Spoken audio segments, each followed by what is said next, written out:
بسم اللہ الرحمن الرحیم۔ السلام علیکم۔ اور جناب میری مائی کے لیے کیا حال چال ہے؟ اچھا جناب، کبھی آپ نے سوچا کہ کچھ لوگ آپ سے کم محنت کرتے ہیں پھر بھی وہ آپ سے آگے نکل جاتے ہیں؟ آپ دن رات محنت کرتے ہیں پھر بھی ڈھاک کے وہی تین پات، اور وہ لوگ جو آپ سے کم محنت کرتے ہیں وہ آرام سے آگے نکل جاتے ہیں۔ اگر ٹائم سے آپ نے اس بات کو نہیں سمجھا تو پوری زندگی آپ دوڑتے ہی رہ جاؤ گے اور آپ کو منزل کبھی نظر نہیں آئے گی۔ میں یہ نہیں کہتی کہ محنت نہیں کرنی چاہیے، محنت کرنی چاہیے، لیکن محنت آپ کو یہ دیکھنی چاہیے کہ آپ کو کہاں کرنی ہے، آپ اپنی محنت کو صحیح جگہ پر لگا بھی رہے ہیں یا نہیں۔ اگر آپ غلط طرف اپنی پوری طاقت لگا دیں گے تو آپ نے صرف تھکنا ہے، آپ کو منزل نہیں ملے گی۔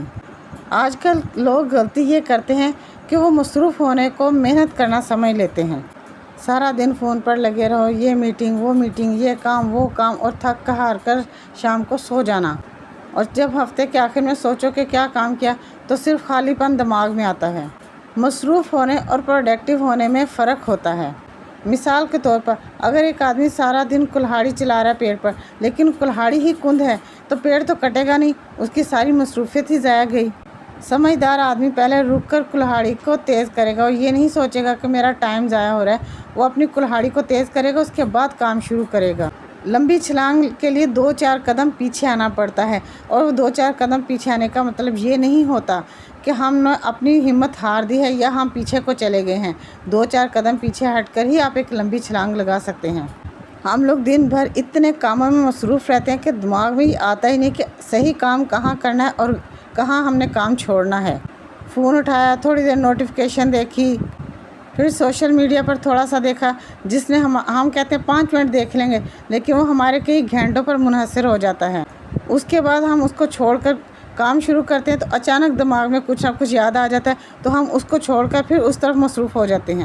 سارا دن ختم ہو جاتا ہے، لیکن جو اصل کرنے والا کام ہے وہی ادھورا رہ جاتا ہے۔ ایک بار اپنے دل پر ہاتھ رکھیں اور سوچیں، ہمارے دائیں بائیں ایسے کتنے لوگ ہیں جو صبح 4 بجے اٹھتے ہیں، جو سارا دن مزدوری کرتے ہیں، پسینہ بہاتے ہیں، پھر بھی شام کو خالی ہاتھ وہ گھر لوٹتے ہیں۔ دن ہفتوں میں، ہفتے سالوں میں بیت جاتے ہیں، ان کی عمر ڈھل جاتی ہے، لیکن ان کے حالات جوں کہ توں ہی رہتے ہیں، اور کئی بار یہ دیکھ کر دل بھی دکھتا ہے کہ ان کی محنت میں کہیں کوئی کمی نہیں ہوتی۔ کمی ہے تو صرف ان کی سمت میں کمی ہے، ان کے موقع میں کمی ہے۔ اور کئی ایسے بھی لوگ ہوتے ہیں جو کہ بہت کم وقت دیتے ہیں اپنی محنت کو، کیونکہ وہ سوچ سمجھ کر صحیح جگہ پر اپنی محنت کو لگاتے ہیں۔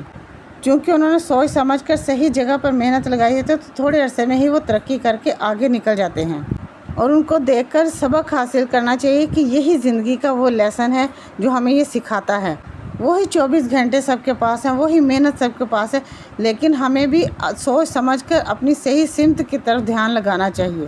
اب میں آپ کو کچھ اصول بتاتی ہوں جس سے آپ کی محنت بھی صحیح جگہ پر لگے گی۔ پہلا اصول، سب سے پہلے ضروری کام کرو، کیونکہ ہر کام برابر نہیں ہوتا، کوئی ضروری ہوتا ہے، کوئی کم ضروری ہوتا ہے۔ کچھ کام آپ کی زندگی کو بدل دیتے ہیں اور کچھ کام صرف آپ کے وقت کو کھا جاتے ہیں۔ دوسرا اصول، اپنی غلطیوں سے سیکھو تاکہ آپ بار بار وہی غلطی مت دہرائیں۔ بہت سے لوگ گرتے ہیں اور پھر وہ اٹھتے ہیں، لیکن وہ اپنی غلطی کو نہیں سمجھتے کہ کس وجہ سے گرے، وہ دوبارہ پھر سے گر جاتے ہیں۔ سمجھدار انسان جب گرتا ہے تو اٹھ کر پہلے سوچتا ہے کہ کیوں گرا، اس کی کہاں غلطی تھی، پھر وہ سنبھل کر طریقہ بدل دیتا ہے تاکہ وہ دوبارہ نہ گر سکے۔ گرنا بری بات نہیں، انسان گر کر ہی سنبھلتا ہے، لیکن بار بار ویسے ہی گرنا، اسی جگہ پر گرنا، کوئی سمجھداری نہیں ہے۔ تیسرا اصول ہے، صحیح لوگوں سے سیکھو۔ انسان کو اکیلے سیکھنے میں پوری زندگی لگ جاتی ہے، لیکن جو انسان اس راستے پر پہلے چل چکا ہے، اس کے تجربے سے 2 باتیں سیکھ لو تو اس کی سالوں کی محنت بچ جاتی ہے۔ سب سے پہلے تو آپ کو میں یہ بتا دوں کہ سوال پوچھنے میں شرم نہیں کرنی چاہیے۔ جو سوال نہیں کرتے وہ سیکھتے نہیں، اور جو سیکھتے نہیں وہ پیچھے رہ جاتے ہیں۔ چوتھا اصول، اپنی طاقت صحیح جگہ پر لگاؤ۔ ہر انسان کی طاقت کی ایک حد ہوتی ہے اور وقت بھی لمیٹڈ ہوتا ہے۔ یاد رکھیں، اگر آپ اپنی طاقت بیکار کے کاموں میں لگا دیں گے تو پھر اصلی کام کے لیے آپ کے پاس طاقت نہیں بچے گی، نہ ہمت بچے گی۔ یاد رکھیں، زندگی میں ایک طرف سکون سے بیٹھ کر اکیلے میں سوچنا بھی ایک ہنر ہے۔ آج کل ہماری زندگی اتنی بھاگ دوڑ میں رہتی ہے کہ ہمیں رک کر سوچنے کا بھی وقت نہیں ملتا کہ ہم یہ سوچ سکیں کہ ہم جا کدھر رہے ہیں۔ کبھی کبھی دن میں یا ہفتے میں ایک بار اپنے ساتھ وقت گزاریں اور 10 منٹ سوچیں کہ میں نے جو اتنا وقت ضائع کر رہا ہوں کیا وہ صحیح ہے کہ نہیں، میرا رخ کس طرف کو ہے۔ یاد رکھیں میری پیاری مائی کے لیے، یہ 10 منٹ آپ کے کئی مہینوں کا وقت بچا سکتے ہیں۔ اسمارٹ ورک کا مطلب یہ نہیں کہ محنت سے جان چرائی جائے۔ اسمارٹ ورک کا مطلب ہے کہ وقت کو صحیح رخ دینا۔ اکثر لوگ سمجھتے ہیں کہ جتنا زیادہ تھکیں گے اتنا ہی زیادہ کام ہوگا، لیکن نہیں۔ تھکنے کا مطلب محنت کرنا تو ہو سکتا ہے، لیکن یہ محنت ہمارے کام آ بھی رہی ہے یا نہیں آ رہی، یہ ہمیں خود سوچنا اور خود طے کرنا ہے۔ ہم نے اپنے دائیں بائیں کئی ایسے بزرگ دیکھے ہیں جو بڑھاپے میں آ کر پچھتاتے ہیں اور کہتے ہیں کہ ہم نے ساری زندگی اتنی محنت کی لیکن کچھ حاصل وصول نہیں ہوا۔ آج ہم بیٹے بہو کے آسرے پر ہیں، یہ سن کر دل ٹوٹ جاتا ہے۔ یاد رکھیں، صرف ہاتھ پیر ہلانے کا نام محنت نہیں ہے۔ اگر آپ بھی سارا دن صرف ہاتھ پیر ہلا رہے ہیں تو آپ کو بھی اپنے بڑھاپے میں اپنے بہو بیٹے کا سہارے کا محتاج ہونا پڑے گا، جو کہ انتہائی غلط بات ہے۔ میں آپ سے صرف ایک آخری بات کہنا چاہتی ہوں۔ اکثر لوگ سمجھتے ہیں کہ اسمارٹ ورک سیکھنے کے لیے ایک بڑی ڈگری چاہیے۔ ایسا بالکل نہیں ہے۔ اسمارٹ ورک سیکھنے کے لیے بس اتنا چاہیے کہ اپنے کام کو غور سے دیکھیں اور یہ پوچھنا کہ اس کا بہتر طریقہ کیا ہو سکتا ہے۔ اور میری پیاری مائیکے والیوں، نئے طریقے آزمانے سے کبھی بھی ڈرنا نہیں، کیونکہ ہمت نہیں ہارنی چاہیے۔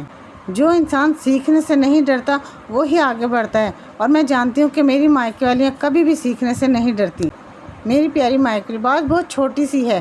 ہارڈ ورک ضروری ہے مگر اندھی محنت نہیں۔ ایک بار رک کر سوچو اور صحیح سمت کا فیصلہ کرو، پھر اس کے اوپر پوری طاقت لگاؤ۔ جو انسان سوچ سمجھ کر قدم اٹھاتا ہے وہ دیر سے چلے تب بھی منزل پر پہنچ جاتا ہے۔ آپ میری ان باتوں پر دھیان دیں اور غور کریں کہ میں نے اپنی مائیکے والی سے کیا بات کی ہے۔ چلے میں چلتی ہوں، اللہ حافظ۔